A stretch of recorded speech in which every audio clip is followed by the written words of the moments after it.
And via the ears, via sound, we come to know ether element.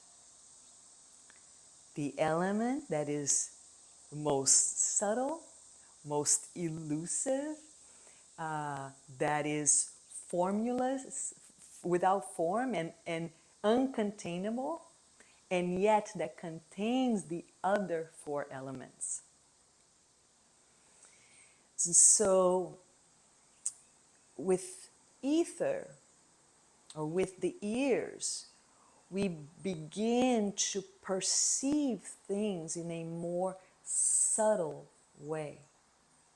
Did you know that via the vagus nerve, our ears are connected to every single organ in the body? So what I'd like to invite you to do today, this week, for the rest of your life, is observe how you are receiving these qualities, these gunas that you are in constant exchange with through your five senses.